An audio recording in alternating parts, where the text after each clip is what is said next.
Baik, bismillahirrahmanirrahim. Assalamualaikum warahmatullahi wabarakatuh. Perkenalkan, nama saya Devi Karyani dari kelas PAI 2D, jurusan Pendidikan Agama Islam. Di sini saya ingin memenuhi mata kuliah UAS Tafsir Pendidikan. Baik, di sini saya akan menjelaskan ayat-ayat yang berkenaan dengan manajemen pendidikan. Yang pertama yaitu terdapat dalam Quran surah Al-Mulk ayat 1 dan 2 yang berbunyi, A'udzu billahi minasyaitonir rajim. Bismillahirrahmanirrahim. Tabarakalladzi biyadihil mulku wa huwa ala kulli syai'in qadir. الذي خلق الموت والحياة ليبلوكم أيكم أحسن عملا وهو العزيز الغفور. Yang artinya Maha Suci Allah yang menguasai segala kerajaan dan Dia Maha Kuasa atas segala sesuatu yang menciptakan mati dan hidupnya seseorang.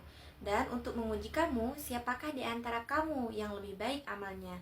Dan Dia Maha Perkasa lagi Maha Pengampun. Jadi maksud ayat ini menjelaskan bahwasanya Allah Subhanahu wa taala adalah yang Maha Perkasa dan yang Maha Suci, yang tak terhingga rahmatnya. Dia adalah penguasa seluruh alam semesta, baik itu di dunia maupun di akhirat. Dan milik Allah lah segala kerajaan yang ada di langit dan yang ada di bumi. Dan Ia juga yang menciptakan segala sesuatu yang Ia kehendaki. Allah adalah penguasa alam semesta beserta isinya. Kemudian Allah lah yang menentukan saat kematian setiap makhluk.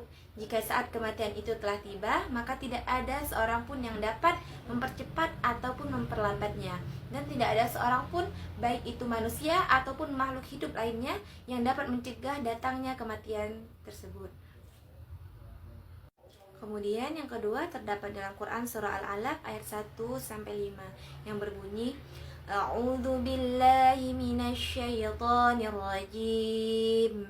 Bismillahirrahmanirrahim. Iqra' bismi rabbikal ladzi khalaq. Khalaqal insana min 'alaq. Iqra' wa rabbukal akram. Alladzi 'allama bil qalam. 'Allamal insana ma lam ya'lam. Shadaqallahul azim. Artinya, bacalah dengan menyebut nama Tuhanmu yang menciptakan. Dia telah menciptakan manusia dari segumpal darah. Bacalah, dan Tuhanmu lah yang maha mulia dan yang mengajar manusia dengan pena. Dia juga yang mengajarkan manusia apa yang tidak diketahuinya. Jadi, pada ayat tersebut Allah Subhanahu wa taala menyuruh Nabi Muhammad sallallahu alaihi wasallam agar membaca dan belajar.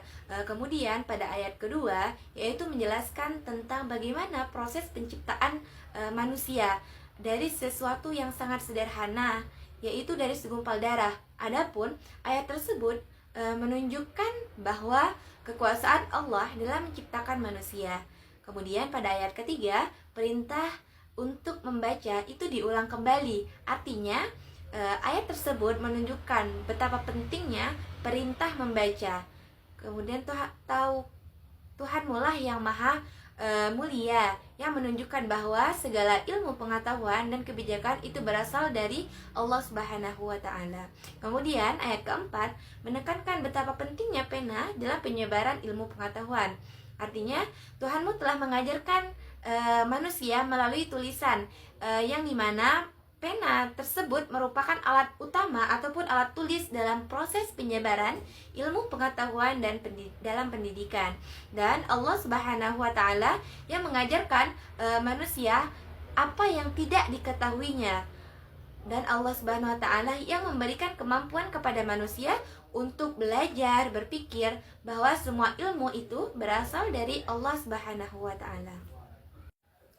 Kemudian selanjutnya terdapat dalam Quran surah Yunus ayat 57 yang berbunyi, A'udzu billahi minasy syaithanir rajim. Bismillahirrahmanirrahim. Ya ayyuhan nasu qad ja'atkum mau'izatun min rabbikum wa shifaa'un lima fis sudur wa hudan wa rahmatul lil mu'minin. Artinya, hai manusia, sesungguhnya telah datang kepadamu pelajaran dari Tuhanmu dan penyembuh ataupun obat bagi penyakit yang berada di dalam dada, dan petunjuk serta rahmat bagi orang-orang yang beriman. Artinya, Allah Subhanahu wa Ta'ala menyuruh kepada semua manusia bahwa telah didatangkan Al-Quran kepada mereka melalui Rasulnya, yang dimana di dalamnya yaitu terkandung pedoman hidup yang sangat berguna bagi kehidupan umat manusia. Dan telah datang juga kepadamu sesuatu berupa kitab suci, yaitu Al-Quran, sebagai obat ataupun penyembuh bagi penyakit yang ada di dalam dada. Contohnya seperti iri, dengki, hasad, dan lain sebagainya, serta petunjuk menuju kebenaran serta rahmat yang besar bagi orang yang benar-benar beriman kepada Allah Subhanahu wa Ta'ala. Mungkin hanya itu yang dapat saya sampaikan mengenai ayat-ayat yang berhubungan dengan manajemen pendidikan. Baik, saya Devi Karyani. Mungkin hanya itu yang dapat saya sampaikan. Lebih dan kurangnya saya mohon maaf kepada Allah, saya mohon ampun. Wabillahi taufiq wal hidayah. Wassalamualaikum warahmatullahi wabarakatuh.